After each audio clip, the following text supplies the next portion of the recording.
Welcome to 5 minute videos. Urban legend and folklore சம்பந்தமான இந்த வீடியோல நாம பார்க்க போறது கர்நாடகாவோட டிப்டூர் பகுதியில் ஒரு காலத்துல இருந்த ஒரு ஹாண்டடான ஆலமரத்தை பத்தியும் அது இருந்த சமயத்துல அங்க நடந்ததா சொல்லப்படுற பல்வேறு அமானுஷமான நிகழ்வுகளை பத்தியும் தான். சோ வாங்க வீடியோக்குள்ள போலாம்.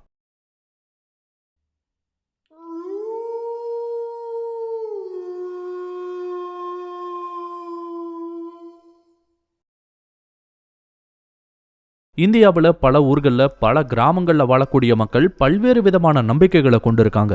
சில சமயங்கள்ல அது அமானுஷமான பயம் சார்ந்த ஒரு நம்பிக்கையாகவும் இருக்கும். அதுல சில ஊர்களில் ஒரு குறிப்பிட்ட மரத்தை பார்த்து பயப்படுவாங்க. அந்த மரம் ஊருக்கு ஒதுக்குப்புறமா இருக்கும், நல்ல பெரிய மரமா இருக்கும். ராத்திரி நேரம்னு மட்டும் இல்லாம பகல்லையே அந்த பக்கம் போறதுக்கும் அதை பார்க்கறதுக்குமே கூட பயமா இருக்கும். இதனாலேயே அந்த பகுதியில வாழக்கூடிய மக்கள் அது கிட்டையே போக மாட்டாங்க. காலப்போக்கில் அந்த மரத்துல பேய் இருக்குன்னு சொல்லி ஒரு கதையும் பரவ ஆரம்பிக்கும். இப்படிப்பட்ட மரங்களை பத்தின கதைகளை நீங்க கேள்விப்பட்டிருக்க வாய்ப்பு இருக்கு. அப்படிப்பட்ட ஒரு மரம் கர்நாடகாவோட தும்கூரு பக்கத்துல இருக்க டிப்டூர்ன்ற ஒரு ஊர்லயும் இருந்திருக்கு. அது ஒரு பெரிய ஆலமரம். அந்த ஊர்ல யாருக்காவது பேய் பிடிச்சா அதை ஓட்ட அவங்களோட உச்சி முடிய எடுத்துட்டு வந்து இந்த மரத்துல தான் ஆணி அடிச்சு வைப்பாங்களாம். இதனாலேயே ஊர்ல இருந்த மக்களுக்கு அந்த மரத்து பக்கம் போகவே பயமா இருந்திருக்கு. இதை பெருசாக்குற மாதிரி அந்த ஊரை சேர்ந்தவங்க ராத்திரி நேரத்துல அந்த மரம் கிட்ட யாரோ அலற மாதிரி சத்தம் கேட்பதாவும், அந்த பக்கமா தெரியாத்தனமா போறவங்களை யாரோ அவங்களோட பெயரை சொல்லி கூப்பிடுற மாதிரி இருந்ததாவெல்லாம் கதைகளை சொல்ல ஆரம்பிச்சாங்க. உண்மையாவே அப்படி நடந்ததா என்னன்னு தெரியல. ஆனா அது சார்ந்த பயம் மட்டும் ஊர் முழுக்க பரவ ஆரம்பிச்சது. இதுக்கெல்லாம் மேல ராத்திரி நேரத்துல ஒரு பொண்ணு அந்த மரத்துக்கு பக்கத்துல நின்னுட்டு அந்த வழியா போறவங்க வர்றவங்க கிட்ட உதவி கேட்பதாவும், அந்த மரத்தை பத்தியும் அந்த பகுதியோட அமானுஷத்தை பத்தியும் தெரியாம அந்த வழியா போறவங்க பரிதாபப்பட்டு அந்த பொண்ணு அவங்களோட வண்டியில ஏத்திக்கிட்டு போனா நடு வழியில அந்த பொண்ணு மறைஞ்சு போவதவெல்லாம் கதைகள் பரவ ஆரம்பிச்சது. இதனால ஊர் மக்கள் ரொம்பவே பயந்து போனாங்க. ஒரு கட்டத்துக்கு மேல எதுக்கு பிரச்சனைன்னு சொல்லி அந்த மரத்தை முழுவதுமா வெட்டி சாச்சு இருக்காங்க. அந்த மரத்துல பேய் இருந்ததா சொன்னது உண்மையா என்னமோ தெரியல. பட் அந்த ஊர்ல அப்படி ஒரு மரம் இருந்ததும் அந்த மரத்தை பார்த்து மக்கள் பயப்பட்டதும் ஒரு கட்டத்துக்கு மேல பயந்து போன மக்கள் அந்த மரத்தை வெட்டினது எல்லாமே உண்மைதான். அந்த மரத்தை வெட்டினதுக்கு அப்புறம் தான் அந்த பகுதியை சேர்ந்த மக்கள் எந்த விதமான பயமும் இல்லாம வாழ்ந்ததாவும், ராத்திரி நேரங்கள்ல அந்த பகுதிக்கு தைரியமா போயிட்டு வர ஆரம்பிச்சதாவும் கதைகளை பார்க்க முடியுது. இது உண்மையா இல்லையான்ற டீட்டெயில்ஸை பத்தி எல்லாம் கொஞ்சம் பின்னாடி பார்க்கலாம். இப்போ இந்த மரம் சம்பந்தமா தெரிஞ்சுக்க முடிஞ்ச ஒரு கதையை பத்தி பார்க்கலாம். இந்த கதையும் ரொம்ப வருடங்களுக்கு முன்னாடி, அதாவது அந்த ஆலமரம் வெட்டி அப்புறப்படுத்துவதற்கு பல வருடங்களுக்கு முன்னாடியே இது நடந்ததா சொல்லப்படுது. அந்த கதையை இப்போ பார்க்கலாம். காலேஜோட ஃபைனல் இயர்ல அவங்க இருந்தாங்க. ஃப்ரீ டைம் கிடைக்கும் போதெல்லாம் அவங்க கிட்ட இருந்த பைக்ல எங்கேயாவது டூர் போறது அவங்களோட வழக்கமா இருந்துச்சு. அப்போ தசரா பண்டிகைக்கு அவங்களுக்கு லாங் லீவ் கிடைச்சிருக்கு. ஸோ லீவ்ல எங்கேயாவது போலான்னு சொல்லி பிளான் பண்ண ஆரம்பிச்சிருக்காங்க. அப்படியே அந்த பேச்சு எங்கெங்கேயோ டைவர்ட் ஆகி கடைசியா ஹாரர் டாபிக்கு கொண்டு வந்து நிறுத்தினா ஒரு ஃப்ரெண்ட். இன்னொருத்தன் அப்போ ஹாண்டட் பிளேஸ் எதுக்காவது போலாமாடான்னு கேட்டிருக்கான். இங்க எங்கடா ஹாண்டட் பிளேஸ் இருக்குன்னு கேட்கும்போது தான் ஒருத்தன் டிப்டூர்ல இருந்த அந்த ஆலமரத்தை பத்தி சொல்ல ஆரம்பிச்சான். அந்த ஆலமரத்தை பத்தியும் அதுக்கு பின்னாடி சொல்லப்படுற அமானுஷமான கதைகளை பத்தியும் சொல்லியிருக்கான். அது வரைக்கும் தைரியமா கேட்டுட்டு இருந்தவங்க அந்த கதையை கேட்க கேட்க ஒரு மாதிரி சைலண்ட் ஆக ஆரம்பிச்சாங்க. அந்த மரத்தை பத்தின கதைகளை எல்லாம் சொல்லிட்டு கடைசியா யாருங்க போயிட்டு வர்றீங்கன்னு கேட்டான் அந்த ஃப்ரெண்ட். அந்த கேள்விக்கு யாருமே பதில் சொல்லல. அப்பதான் சுகுமார்னு ஒருத்தன் நான் அங்க போயிட்டு வரேன் என்ன பெட்னு கேட்டிருக்கான். இதை கேட்டதும் அந்த கதையை சொன்னவன் நீ போயிட்டு உயிரோட வந்துட்டா உனக்கு நான் 500 ரூபாய் தரண்டா பெட்ரான்னு சொல்லியிருக்கான். இது நடந்தது ஆல்மோஸ்ட் 25 வருஷத்துக்கு முன்னாடி. அப்போ 500 ரூபான்றது ஒரு பெரிய அமௌண்ட் தான். இதை கேட்டதும் 500 ரூபாயை எடுத்து வை, நான் போயிட்டு வந்து வாங்கிக்கிறேன்னு சொல்லியிருக்கான் சுகுமார். சுகுமார் இப்படி சொன்னதை கதையை சொன்ன அந்த ஃப்ரெண்ட் கொஞ்சமும் எதிர்பார்க்கல. நாளைக்கு ராத்திரி நான் போயிட்டு திரும்பி வரேன்னு சொன்ன சுகுமார நம்ப முடியாம பார்த்தான் அந்த ஃப்ரெண்ட். அதுக்கு 2 காரணங்கள் இருந்துச்சு. ஒன்னு, எங்க அவன் போய் அவனுக்கு ஏதாவது ஆச்சுன்னா பழி நம்ம மேல வந்துடுமோன்ற பயம் ஒரு பக்கம். இன்னொரு பக்கம் அவனுக்கு எதுவும் ஆகாம போயிட்டு வந்துட்டா நம்மளோட கை காசு 500 ரூபாவை கொடுக்கணுமேன்னு கவலையும் அவனுக்கு ஏற்பட்டிருக்கு. அதனால முடிஞ்ச அளவுக்கு சுகுமாரை எப்படியாவது தடுத்து நிறுத்த என்னென்னவோ சொல்லியிருக்கான் அந்த ஃப்ரெண்ட். அதெல்லாம் சுகுமாரோட மைண்ட் செட்டை ப்ரொவோக் பண்ற மாதிரியா இருந்திருக்கு.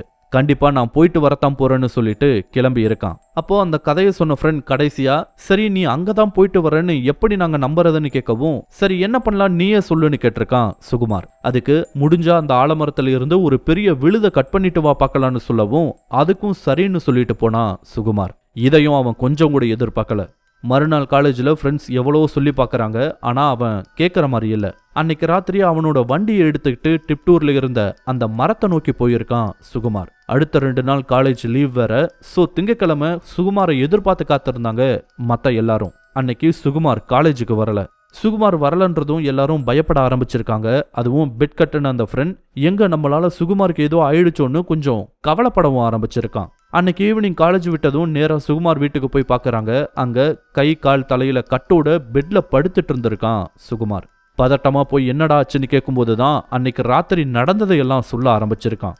அவனோட பைக்கை எடுத்துக்கிட்டு 1.5 மணி நேரத்துக்கு அப்புறம் டிப்டூர்ல இருந்த அந்த மரத்துக்கிட்ட போயிருக்கான் சுகுமார். கதையில சொன்ன மாதிரி அந்த மரமும் சரி அந்த இடமும் சரி பயமுறுத்துற மாதிரி தான் இருந்திருக்கு. ஆனாலும் தைரியமா போய் அந்த ஆலமரத்தை ஒரு சுத்தி வந்துட்டு அதோட ஒரு பெரிய விழுத கட் பண்ணி சுத்தி டேங்க் மேல வச்சுட்டு கிளம்பி இருக்கான் சுகுமார். கிளம்பி கொஞ்ச தூரம் வந்ததுக்கு அப்புறம் தான் ரோடு ஓரத்துல ஒரு லேடி நடந்து போயிட்டு இருந்தத அவன் பார்த்தானா.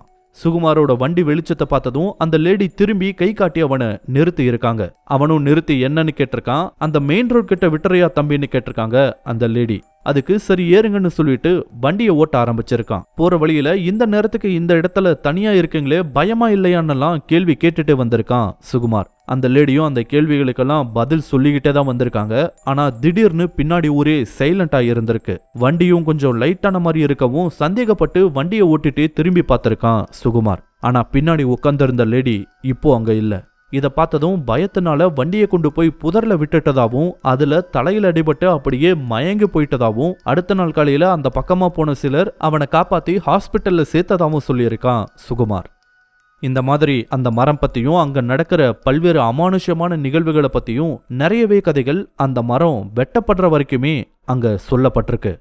அந்த மரத்தை வெட்டுனதுக்கு அப்புறம் இந்த மாதிரியான கதைகள் பரவுவது அப்படியே குறைய ஆரம்பிச்சிருக்கு. இதெல்லாம் உண்மையானு கேட்டா சான்ஸே இல்ல. இந்த மாதிரி சொல்லப்படுற கதைகள் எல்லாத்தையும் பாத்தீங்கன்னா என்னோட அண்ணனோட ஃப்ரெண்டு பார்த்தாராம். ஊர்ல ஒருத்தர் பார்த்ததா சொன்னாரு. அவங்க பார்த்தாங்க இவங்க பார்த்தாங்கன்ற மாதிரி சொல்லப்படுற இல்ல கேட்கப்பட்ட செவிவெளி கதைகளா தான் இருக்குமே தவிர நேர்ல நாம் பார்த்தன்னு சொன்ன நிகழ்வுகள் எல்லாம் ரொம்ப ரொம்ப ரேரா தான் நடந்திருக்கு. அந்த மாதிரியான ஒரு கதையா தான் இதுவும் இருக்குமோன்னு தோணுது. இதுக்கும் அந்த மரம் இருக்க இடம், அந்த மரத்தோட தோற்றம், ராத்திரியில அங்க நிலவக்கூடிய ஆம்பியன்ஸ் எல்லாமே தனியா அங்க போறவங்களை பாக்குறவங்களை பயமுறுத்துற மாதிரி இருந்திருக்கும். அப்படிப்பட்ட சூழ்நிலையில ஒருத்தருக்கு அவங்க கேட்ட கதையெல்லாம் உண்மையா இருக்குமோன்ற ஒரு தாட் ஆட்டோமேட்டிக்கா ஏற்படும். அப்படி ஏற்படுற பயமும் அது சார்ந்து பரவற கதைகளும் தான் அப்படியே வளர்ந்து ஒரு அர்பன் லெஜெண்டாவோ இல்ல ஃபாக்லோராவோ மாறி இருக்குன்னு தோணுது. இந்த மாதிரி இந்த ஒரு கதை மட்டும் இல்ல, இந்தியா முழுக்கவே நிறைய கதைகளை இந்த மாதிரி பார்க்க முடியும். ஏன் உலகத்தோட பல்வேறு நாடுகள்லயும் இந்த மாதிரியான கதைகளை நம்மளால பார்க்க முடியும். இந்த வீடியோ உங்களுக்கு பிடிச்சிருந்தா லைக் பண்ணுங்க, கமெண்ட் பண்ணுங்க, ஷேர் பண்ணுங்க. இதே மாதிரியான புதிய வீடியோக்களை பார்க்க மறக்காம 5 Minute Videos சேனலுக்கு சப்ஸ்கிரைப் பண்ணுங்க. அண்ட் மறக்காம நோட்டிபிகேஷன் பெல் ஐகானையும் கிளிக் பண்ணி விடுங்க. தேங்க்யூ.